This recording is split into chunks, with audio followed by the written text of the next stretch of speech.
Many CMN viewers have requested that we interview Barbara Marciniak, who has not been doing video interviews or presentations for more than a decade. Thus, this is a rare event to see her. For those who are not familiar with her work, she's an author of several books that contain wisdom given to Barbara by a group of beings she identifies as the Pleiadians. We spoke with her about a vast array of subjects, from love to the truth about beauty, sexuality, and much more.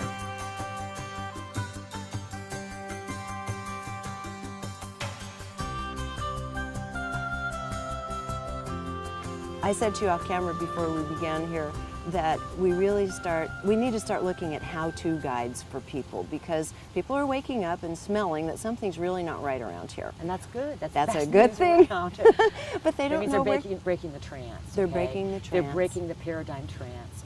And whether they know it or not, it's those feelings inside that are absolutely designed now to take them to the next level.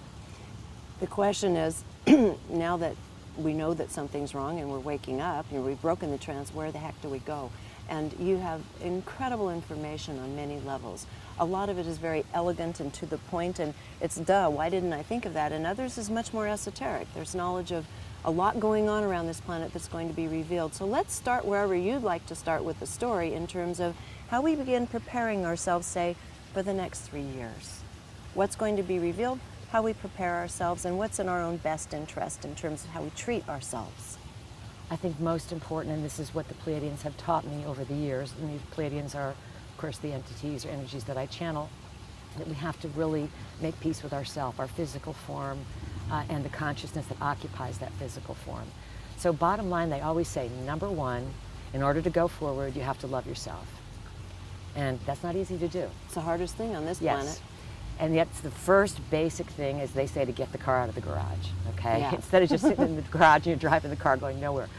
So basically, the exercise they have always suggested is you look in the mirror, and you have a real heart-to-heart with yourself, eye-to-eye, in the mirror, and you start telling yourself, I love you, I love you, I love you, and then you start to see what comes up. And a lot of times people will want to break eye contact with the mirror, or they'll look down, and so that's the process of what veils and blocks do we have that prevent us from saying I love you to ourselves. I bet a lot of them break into tears. Of course, that's because, again, as I was saying last night in my talk, that once the tears start coming up, they're a form of recognition, and those tears are symptomatic of all the barriers that we've put there that help us forget, or that we choose to forget. And once we start then having the tears, we melt those barriers, we melt those memories, and we start to see that that's our first job, to love ourselves, not to look for love outside of ourselves, to love ourselves, and then to be love-generating machines, beings, energies, bio bodysuits, whatever. And that's where it begins. And then from there, there's, it starts opening.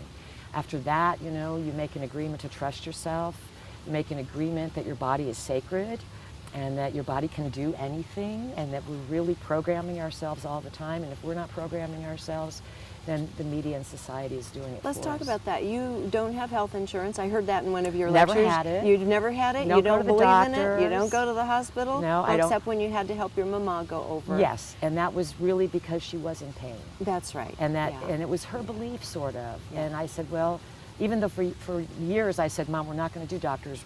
We can either wait in line and pay a lot of money, or we can do treatments. And once I turned around to treatments, she loved treatments. Yeah. And treatments are really going to someone and having them facilitate your energy, cleaning your body, having body work, whether it's chiropractic, massage, or really getting down to what's very, very, very important in these times, is cleaning internally. Through, some people want to do fasting, but colon cleanses, liver cleanse, colonics, all these things remove all the sludge and gunk that we're holding on to. So that really, in my opinion, that's another thing that's real important to help facilitate energy. How, for yourself, you're going unprotected, no HMOs on your side. No. So what do you do for yourself, just as an example to inspire people? Well, to take care of yourself. I have good thoughts, number one, and I accept responsibility for everything I create, even though sometimes that's really, really hard. And I would start the day with a glass of water, and then after that I would have a glass of Soleil, which is a combination of Himalayan sea salts and water, and it's sort of a saline solution with high concentration of minerals, and so that would alkaline my body. And then next, after a little while, would come a green drink, some sort of, you know, invigorating, powdered, usually green drink. And then after that, I might have fruit, and then I would eat pretty much in moderation, but not, you know, really strict. And I always bless my food, meaning that I might put my hands together and do a yum over it, you know. But what that's really doing is I'm thanking everything that's coming into my body, and I'm asking everything I add to my body to meet my vibration or to take me higher. So there's a consciousness with eating that I think most people don't have. I do eat relatively healthy. I'm a gardener. I grow herbs. I grow some of my veggies. You know, I'm a good cook. I think it's really, really important to prepare your own food and to love preparing your food because we're putting energy into it, and then to enjoy what we're eating and to make it a sort of a feast and a festive thing even. And I eat alone lots of times. And when my mom came to live with me, she was amazed that I would like always put like a cloth napkin out, you know, which I think is just important, you know. Yes, you in feel like my for years. sister. Yeah. This is how I feel. And then I always light a candle, Yeah. and I make it pretty. And she was always amazed that I would eat like this by myself, you know. And I'd say, well, Mom, why should I wait to go out to be treated like this? This is part of the ritual of living.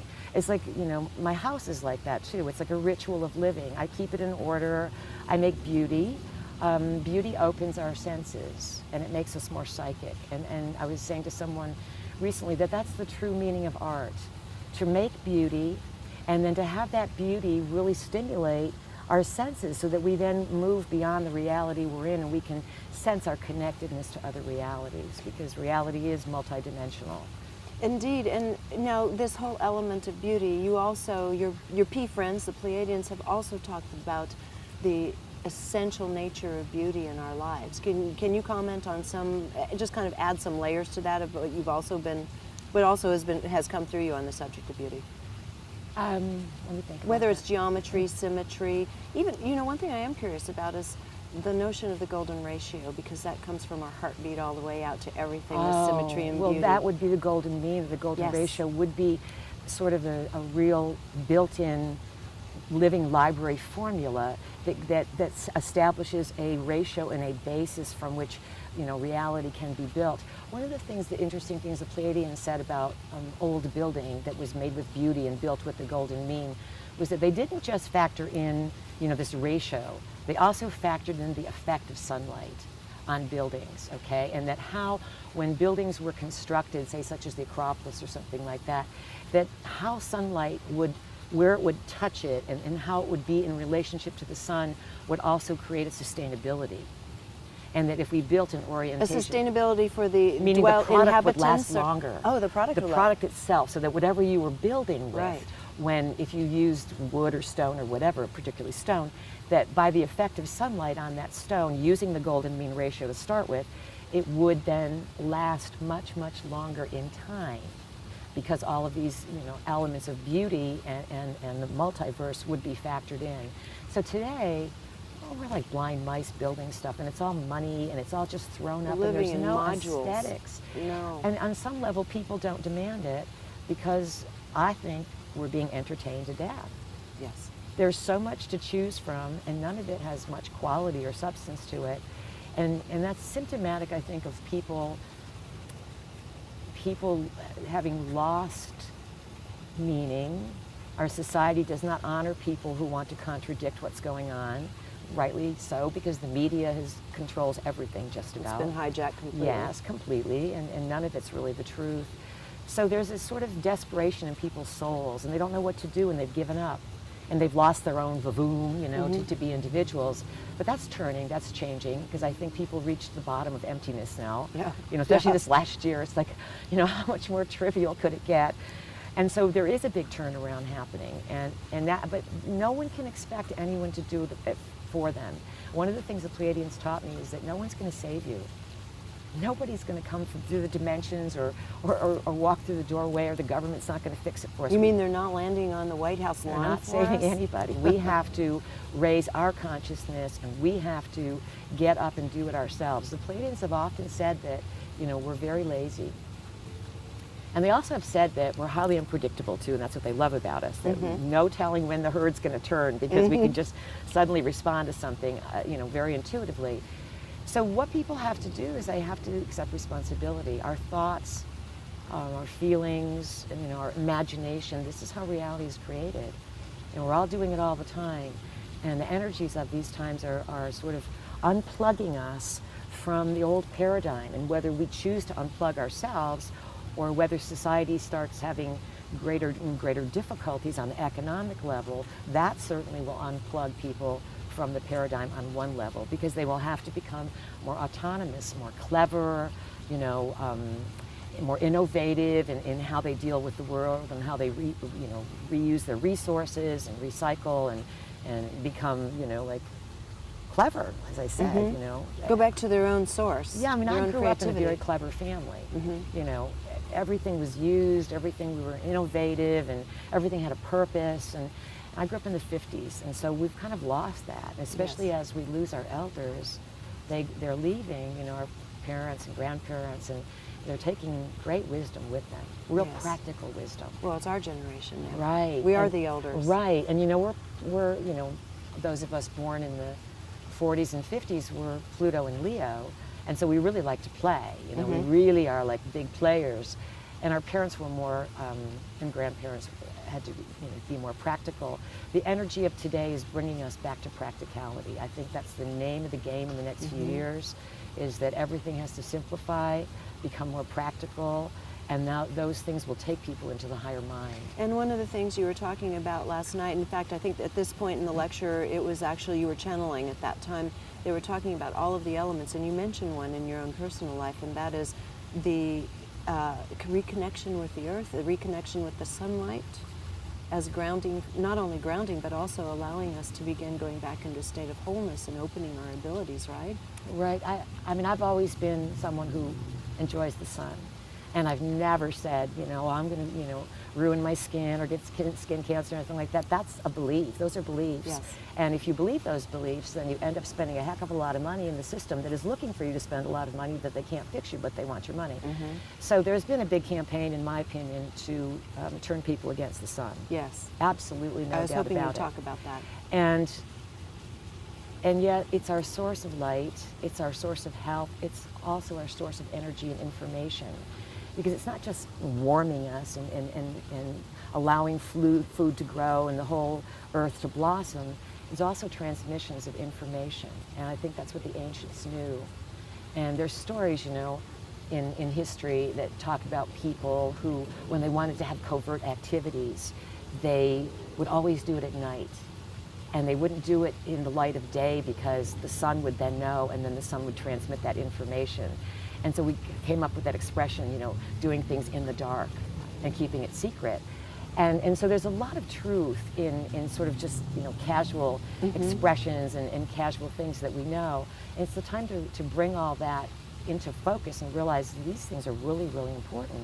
Yeah. And so I think a way to health is to spend, you know, 20 minutes, couple of hours in the sun every day, glancing at the sun, acknowledging the sun, realizing that those rays not only provide vitamin D and sustain our body and blood and bones, but they're giving us information, and that information travels on light rays. And it's so important, and it's a two-way thing.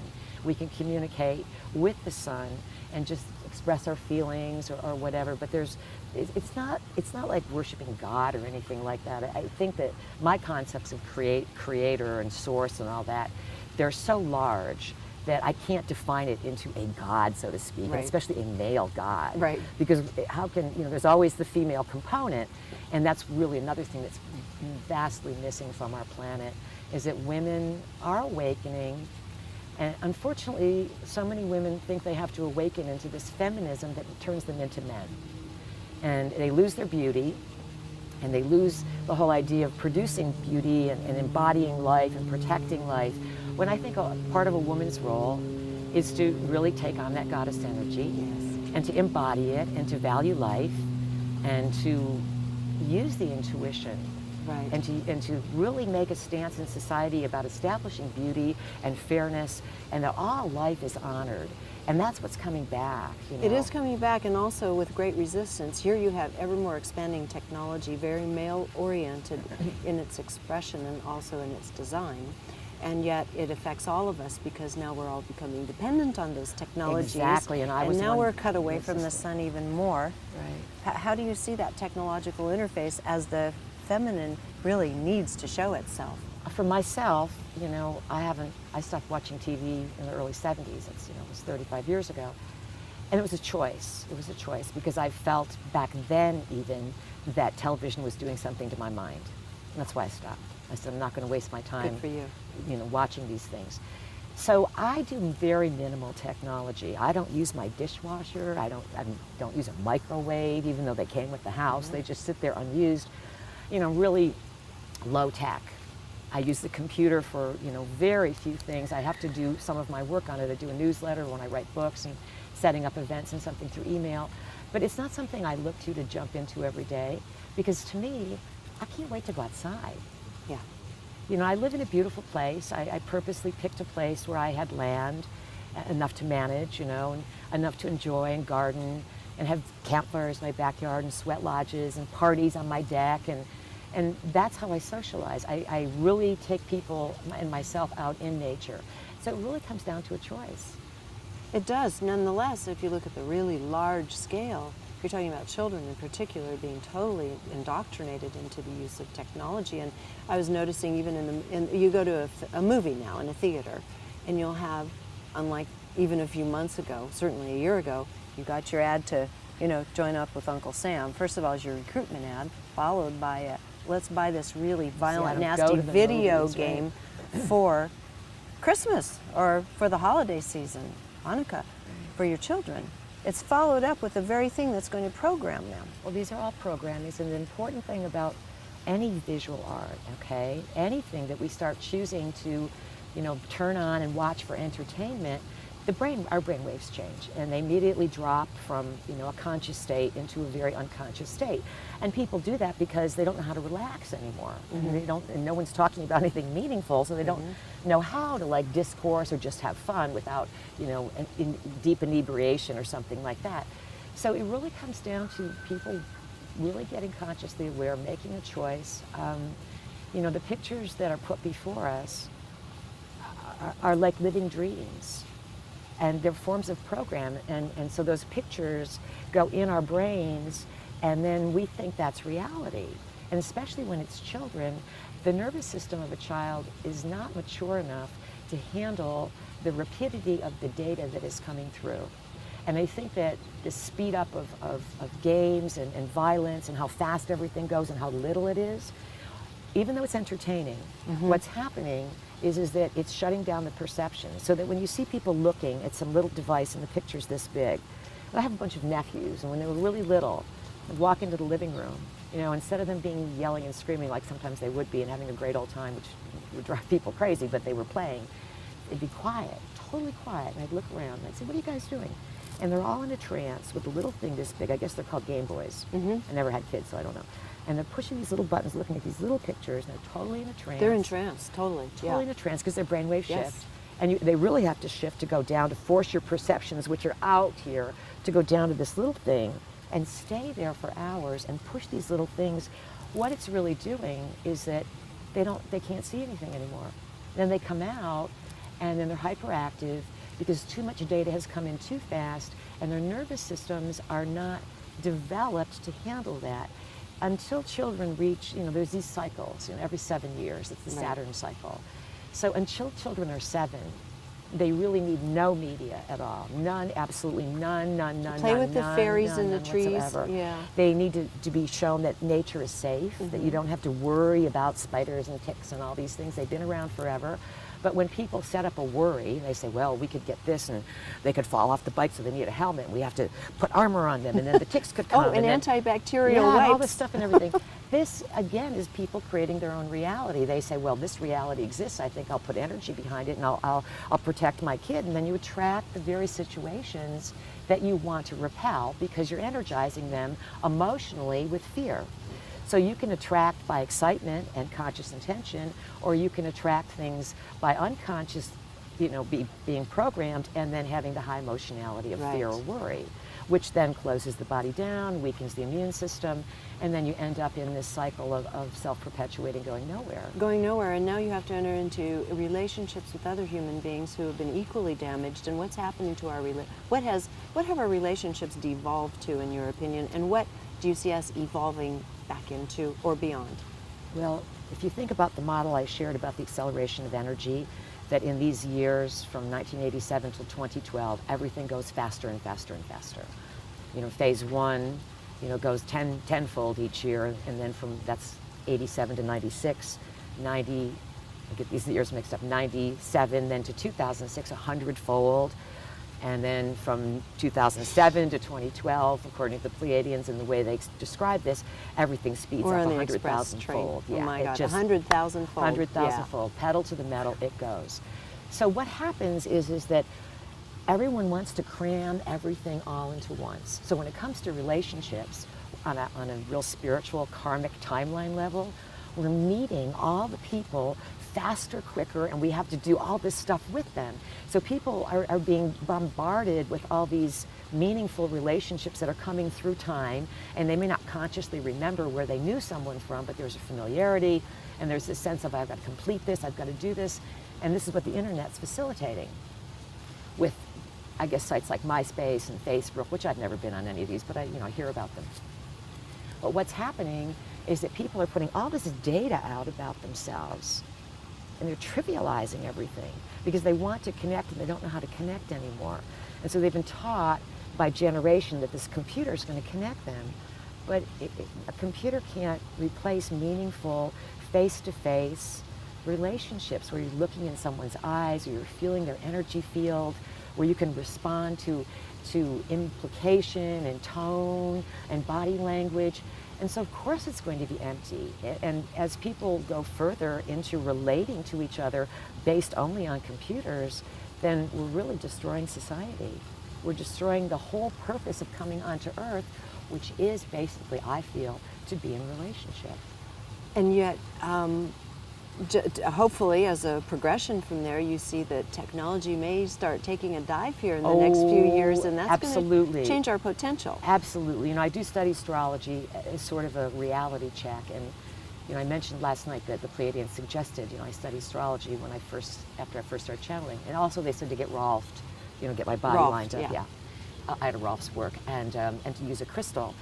So I did study astrology, and I have for 20 years now, and I just use it as a tool because sometimes the Pleiadians would say things, and I would think, oh, I don't know, this sounds so far-fetched, But as I started studying astrology, I could see where the cosmic weather was going, and I could see where these cycles were leading us by studying history when these things had happened before, and then based on my intuition and what people were showing me now.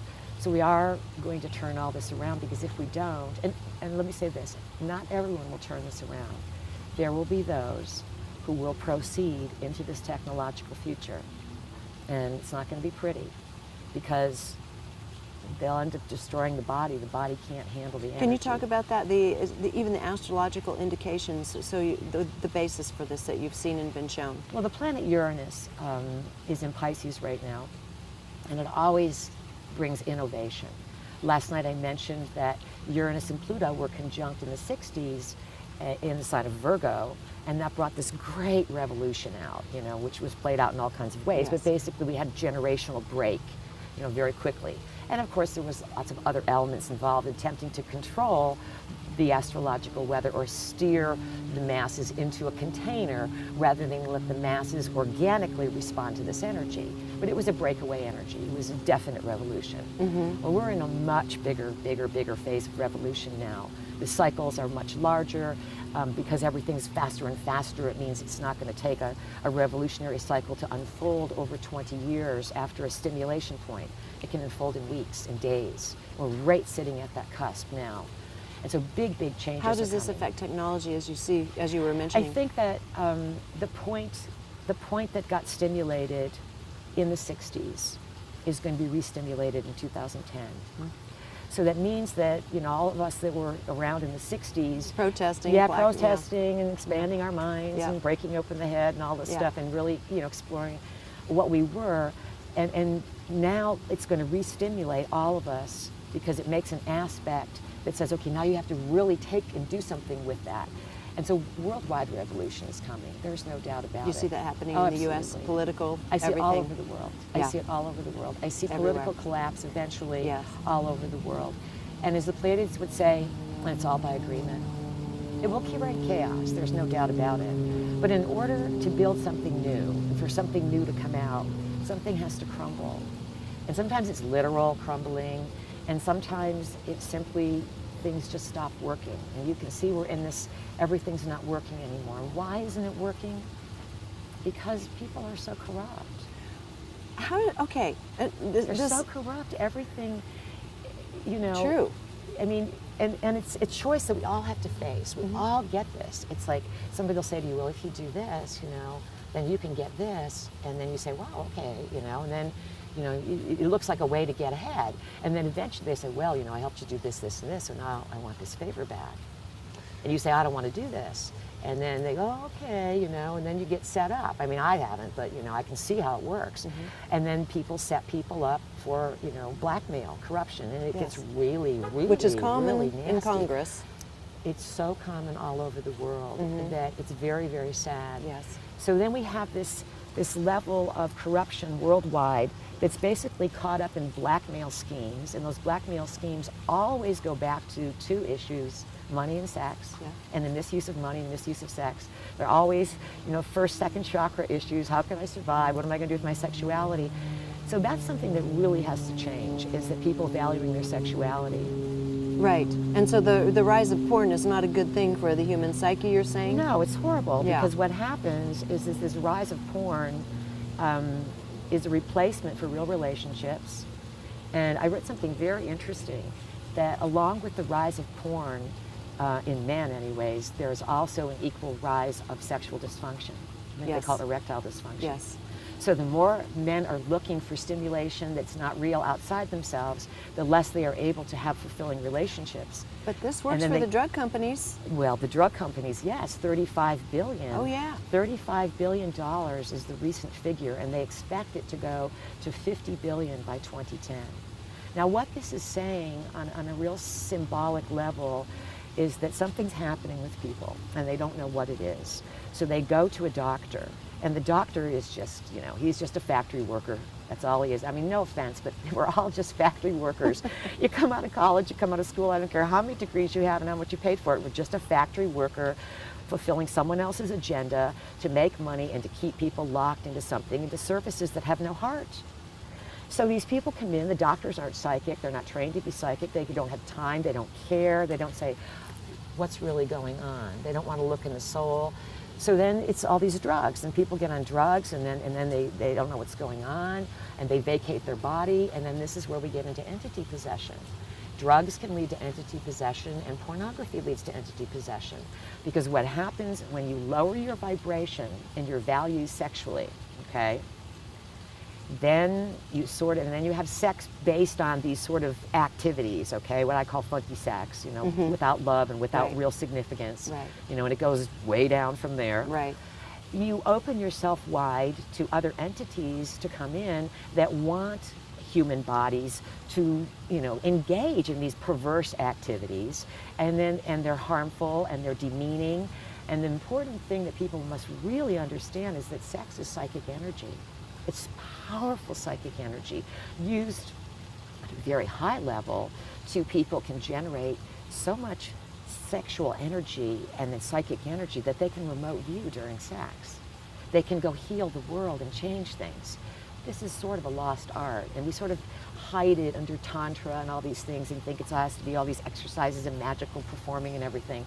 It really has to do more with two people's intention. It's more of essential. trust Yeah. and heart and eye contact, because so much gets shared through the eyes. So on some level, pornography is coming up because it has to be cleansed. It's an old, ancient issue, the debasement of the human body, using children, animals, controlling people in this way. This is so old. And so as we're changing the paradigm everything that's not working, that's really dark and nasty, it's got to come up to be identified. This whole idea of like, well, you know, we're going to get ascended and, you know, we're going to lift our consciousness and love and light and we don't have to know about this stuff, because I've taught very difficult things over the years and I've taken a lot of flack for it. And people years ago used to say, Barbara Marciniak, wow, she's getting really dark and, you know, she's working with the devil and all this stuff. And I'd say, wow, are these people in denial that if you don't use light words and things of all beauty and upliftment, people are afraid? And yet if we don't go there and address it, it can never be healed. It's like, think about leprosy, you know, how horrible it was historically. And people didn't want to look, and they banned the lepers and everything. And it wasn't until, like, I think it was Father Damien on Molokai or something, that he made a home for the lepers, and he looked at them, and then people could address it, and they could start healing it. So we have to look at what's not working, even if people think they're enjoying it, because the entity, it's popping up all around anyway. The entity possession is going to get worse and worse. And one of the reasons is this, that there are beings on the planet, human. I mean, they have a human body. I don't know how human they are, but they operate with a physical form. And they understand some of the oldest arts of the planet, which are like, I guess we would call magical arts. It's like a magical intelligence. And these arts can be used for good or ill. And they use them for ill. And when you perform acts of intention at times of power, then you can condition space. And anything that's done on the solstices, the equinoxes, the cross quarters, which are the halfway point between solstices and equinoxes, and the new moons and full moons, any kind of ceremonial activity that's done at that time can really condition the whole earth, especially if somebody really knows what they're doing and they want to dedicate a certain activity, such as 9/11, for example. Let's stage a 9/11, this mass ritual sacrifice of people, and let's broadcast it and tell everyone that it's this. And then what happens is, on some level, we think, oh my God, you know, I knew right away. I mean, as soon as it happened, because of my intuition, my work, I knew exactly what it was. I knew it was a staged event, and I knew it was an attempt to sell fear. And more than that, what the Pleiadian said, it was an attempt by a global elite using media to get everybody's attention into one probable reality. And then that probable reality, then they dedicated, or they would dedicate like a 9/11 or a Waco or an Oklahoma City or any of these events, you know, anything, any of the wars, any of the skirmishes would be dedicated by some beings, some humans, to non-physical forces. And they would say, here, we're offering you this life form. And you'd say, well, why is that important? Well, one of the things I learned is that, you know, beings from other dimensions are very attracted to us by natural. This is natural. We flow in and out. And they're attracted to our life force and our vibration. And this is why historically virgins would be offered for sacrifice. Young children, virgins, because they had very pure energy. And when a body would be sacrificed and blood offered, entities would just come pouring in because it's like food for them. So we have to counteract that. And part of my work has been to teach people to honor those times when the energies between heaven and earth, cosmic and ourselves, flow, like they really flow like a Niagara Falls. And it's our job to give thanks, and to pray, and to have gratitude, and to really condition what we want and set the season ahead by intention. And that's the way we have to counteract this. So it's all sort of playing with the same materials. It just comes down to intentionality. And creating a new set of values, real values. Yeah, and I think people learn about values by example, and certainly by role model. And when they see that someone has the courage to say the emperor has no clothes, then they may want to say it too. Well, we're going to be doing a lot of that, a lot. Astrologically, there's going to be a lot of hard things that we're going to have to integrate.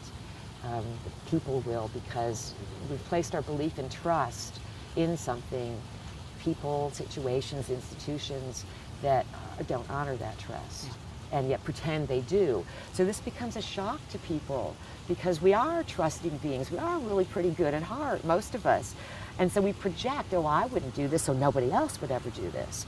And that's part of the credibility of these global elite, is they know that, they all study psychology, they understand behavioral modification, they understand spirits, they understand astrology, understand the whole scoop. They're occult practitioners, and they know the story of the planet, so they know the cycles, so they manipulate us.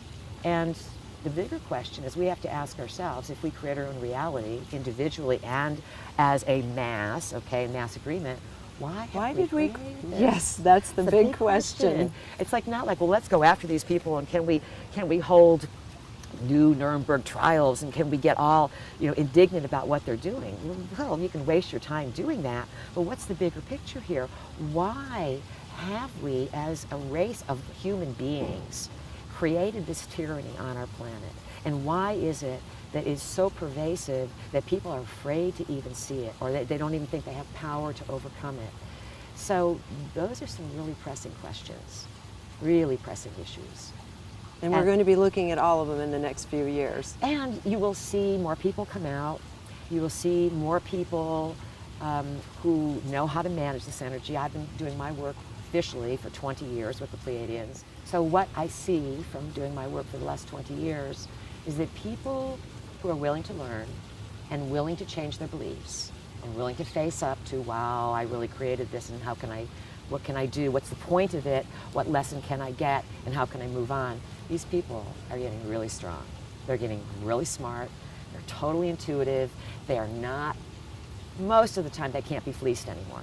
Where before they used to say, oh, is this person great? Or look at this. And they were so naive. And now they go, Barbara, look at this. And I just laugh, because I've been very successful in being able to open up in those who wanted it, this freedom of thinking, this freedom of perception. And it's quiet. I don't collect names. There's no dues. There's no lists of anybody, but they're everywhere. They're all over the world. So you feel hopeful? I feel very hopeful.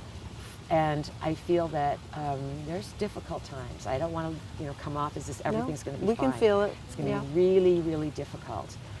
However, there are so many brilliant people on the planet, and they're waking up every day, and the process is indeed going to be a magnificent process, because I can feel what's happened to me in my own life, and how I've turned difficulty into victory and initiation, into opening, and into empowerment. That's really what it's all about. And as the Pleiadians would say, you're really here to enjoy the body, create an experience, love. They say that's what we all come for. We come for love. And we come to contribute, to the creativity of each of our perceptions and what we make. We add to the creativity of the multiverse. And we're really here to heal. This is what this time is about. We're healing ourselves. We're healing our ancestors. And by healing and eradicating this unnecessary fear, I feel personally that it qualifies us then to meet other beings. Is that until any initiation, you meet your fear. And you can't get to the other side, to those higher frequencies, until you move through your fear.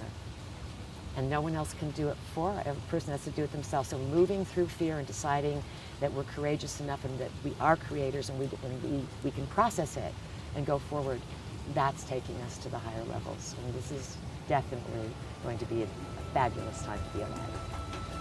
Thank you so much. For more of Barbara's work, just click on the link below to see all of her book titles, and you can click through to purchase them. Meanwhile, she also does lectures and workshops, and you can check those through going to her website. Until next time, thanks for watching CMM.